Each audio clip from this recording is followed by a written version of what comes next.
Hello guys, welcome back to this channel. तो आज मैं एक्सप्लेन करने वाली हूँ एक ऐसी मूवी को जिसमें कि एक कर्स एक लड़की का पीछा कर रहा होता है और वो लड़की कैसे बचेगी इस कर्स से और क्या होगा उसके साथ। तो चलिए मूवी के एक्सप्लेनेशन को स्टार्ट करते हैं। मूवी की स्टार्टिंग में हमें एक लड़की को भागते हुए दिखाया जाता है जो कि अपने घर से भागकर बीच पर जाकर रुकती है। इसके बाद वो अपने पेरेंट्स को कॉल करके उनसे कहती है कि मैं आप दोनों से बहुत ज़्यादा प्यार करती हूँ और हो सकता है कि मैं कल जिंदा ना रहूँ। और इसके बाद हमें नेक्स्ट मॉर्निंग का सीन दिखाया जाता है। वो जो लड़की होती है उसकी बहुत ही बुरी तरह से डेथ हो गई होती है। ऐसा लग रहा होता है जैसे कि उसको किसी ने बहुत ही बेरहमी से मारा है। अब सीन्स यहाँ से शिफ्ट होकर हमें एक लड़की को दिखाया जाता है जिसका नाम जय होता है और उसके साथ एक ह्यू नाम का लड़का होता है। ये दोनों एक डेट पर आए होते हैं। यहाँ पर जो ह्यू होता है उसको बच्चे बिल्कुल भी पसंद नहीं होते हैं। ह्यू एक जगह पर इशारा करते हुए जैसे पूछता है कि वहाँ पर तुम्हें कोई दिख रहा है क्या, तो जय उससे कहती है कि नहीं। तो इसके बाद हमें दिखाया जाता है कि ये लोग पहले मूवी देखते हैं और रात में ये लोग एक कार में इंटीमेट होते हैं। जब ये लोग इंटीमेट हो रहे होते हैं तो ह्यू जो होता है वो जय के मुंह पर एक कपड़ा रखता है और उसको बेहोश कर देता है। और जय को बेहोश करने के बाद ह्यू उसको एक सुनसान जगह पर लेकर आता है और उसको एक व्हील चेयर से बांध देता है। ह्यू अब उसको दिखाते हुए बोलता है कि देखो तुम्हें वहाँ से कोई आता हुआ दिख रहा है। जय को भी अब वो लड़की दिखाई दे रही होती है। अब जो ह्यू होता है वो उसको सब कुछ बताता है। वो उससे कहता है कि मेरे ऊपर एक कर्ज है और वो उससे कहता है कि मैं कुछ टाइम पहले एक बारटेंडर के साथ सोया था तो उसकी वजह से मेरे ऊपर ये कर्ज आ गया था। और इसमें ऐसा होता है कि एक एंटिटी हमारा पीछा कर रही होती है और वो हमें मारने की कोशिश करती है। हम बस इससे पीछे ऐसे ही छुड़ा सकते हैं कि अगर हम ये कर्ज किसी और के ऊपर ट्रांसफर कर दे उससे इंटीमेट होकर।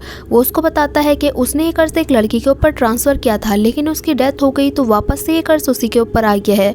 और वो उससे कहता है कि अगर तुम इस कर्ज से बचना चाहती हो तो तुम्हें भी ये कर्ज किसी और के ऊपर ट्रांसफर करना होगा। अब वो जो एंटिटी होती है वो उनके बहुत ज्यादा पास आ जाती है तो ह्यू जय को यहाँ से लेकर भाग जाता है और जय को उसके घर के बाहर छोड़ जाता है। अब हमें दिखाया जाता है यहाँ पर पुलिस आती है लेकिन कोई भी ह्यू को ढूंढ नहीं पाता है क्योंकि वो यहाँ पर रेंट पे रह रहा होता है और उसका घर तो कहीं और ही होता है। अब वो इस जगह को भी छोड़कर चले गया होता है। अब नेक्स्ट डे हमें दिखाया जाता है जो जय होती है वो अपने इनर पार्ट्स को चेक कर रही होती है कि उसमें कोई चेंज आया है क्या। अब जो जय होती है वो कॉलेज आती है और वहाँ पर वो देखती है कि एक लेडी उसका पीछा कर रही है जो कि बहुत ही स्लो चल रही है और वो शायद वही एंटिटी होती है। अब जय यहाँ से भाग जाती है और वो अपने फ्रेंड्स को सारी बात बताती है। उसके फ्रेंड्स उसकी केयर करने के लिए रात में उसके घर रुकते हैं जिनका नाम होता है कैली और पॉल। पॉल और जय बैठकर नीचे मूवी देख रहे होते हैं तभी उनको कांच टूटने की आवाज आती है। अब जो पॉल होता है वो चेक करने के लिए जाता है लेकिन वहाँ पर कोई भी नहीं होता है। अब जय को वापस से वही एंटिटी दिखाई देती है लेकिन वो एंटिटी किसी और को दिखाई नहीं देती है। उसके फ्रेंड्स ढूंढते हैं लेकिन फिर भी उनको कुछ नहीं मिलता। अब जो जय होती है उसको वापस से वही एंटिटी एक बड़े से आदमी के रूप में दिखाई देती है और वो बाहर के दरवाजे से भाग जाती है। इसके बाद हमें दिखाया जाता है वो एक पार्क में आती है और यहाँ पर उसके फ्रेंड्स उसको ढूंढते हुए आ जाते हैं और उनका एक नेबर होता है जिसका नाम ग्रेग होता है वो भी यहाँ पर आ जाता है। अब वो इनको सलाह देता है कि हमें ह्यू को ढूंढना चाहिए और ये लोग बहुत कोशिश करने के बाद ह्यू को आखिरकार ढूंढ ही लेते हैं। अब जब ये लोग ह्यू के पास आते हैं तो ह्यू इनको सब कुछ बताता है। ह्यू का नाम जेफ होता है और उसने झूठा नाम रखा होता है। इसके बाद हमें दिखाया जाता है वो उससे कहता है कि तुम्हें अगर इससे बचना है तो तुम्हें ये एंटिटी जल्दी से जल्दी किसी और को पास करनी होगी। अब ये लोग जो होते हैं जय को बचाने के लिए एक लेक हाउस पर चले जाते हैं और वहीं पर रहते हैं। यहाँ पर वो उसको शूट करना भी सिखाते हैं। जो जय होती है वो एक चेयर में बैठी होती है तभी यहाँ पर वो एंटिटी एक लड़की के रूप में आती है और वो यहाँ पर उसको मारने की कोशिश करती है लेकिन वो एंटिटी किसी को भी नहीं दिखती और वो सभी लोगों को नुकसान पहुँचाती है। वो उसको शूट कर देती है लेकिन जय के शूट करने के बाद भी उसको कुछ नहीं होता। ये लोग जाकर एक जगह पर छुप जाते हैं लेकिन यहाँ पर वो पॉल के रूप में आ जाती है। अब जो जय होती है वो यहाँ से कार लेकर भाग जाती है लेकिन वो कार अच्छे से नहीं चला पाती और उसको एक जगह पर क्रैश कर देती है और उसका एक्सीडेंट हो जाता है।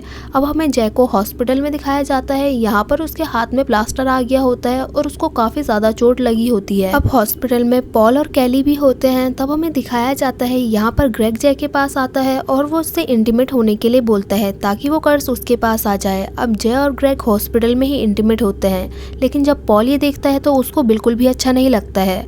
अब हमें रात का सीन दिखाया जाता है। जो जय होती है वो अपने घर की विंडो पर बैठी होती है तभी वो देखती है कि ग्रेग अपने घर के अंदर जा रहा है लेकिन वो बहुत ही अजीब लग रहा होता है तो जय समझ जाती है कि ये वही एंटिटी है और वो घर का विंडो तोड़कर घर के अंदर घुस जाता है।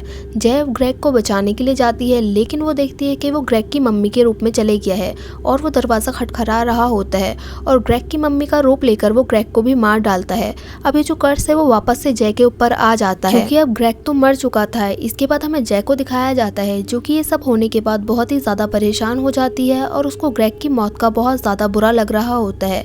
अब हमें जय को दिखाया जाता है जो कि नेक्स्ट मॉर्निंग उठती है और वो देखती है कि सी के अंदर कुछ लोग बोटिंग कर रहे हैं। अब वो सोचती है कि वो ये कर्ज इन तीनों में से किसी के साथ इंटीमेट होकर उन लड़कों को दे देगी, लेकिन वो ऐसा नहीं कर पाती है। अब हमें जय को और पॉल को साथ में दिखाया जाता है। जय सभी चीजों से बहुत ज्यादा परेशान हो गई होती है। तब हमें दिखाया जाता है कि सभी फ्रेंड्स मिलकर डिसाइड करते हैं कि वो इस एंटिटी को मार डालेंगे और यहाँ पर हमें दिखाया जाता है कि ये सभी लोग पूल के पास आते हैं और उसके चारों ओर इलेक्ट्रिक डिवाइसेस लगा देते हैं जिससे वो करंट लगा के उस एंटिटी को मार डाले। लेकिन वो जो एंटिटी होती है वो बहुत ही ज्यादा इंटेलिजेंट होती है और वो सारे डिवाइसेस को उठाकर जय के ऊपर मारना स्टार्ट कर देती है जो कोई पूल के अंदर होती है। लेकिन यहाँ पर उसके फ्रेंड्स बहुत ही हिम्मत से काम लेते हैं और उसके ऊपर शूट करना स्टार्ट कर देते हैं, लेकिन वो एंटिटी फिर भी इनसे हैंडल नहीं होती और हमें दिखाया जाता है कि ये लोग उसके ऊपर एक कपड़ा डालते हैं और उसको पानी के अंदर डाल देते हैं, लेकिन फिर भी कुछ नहीं होता।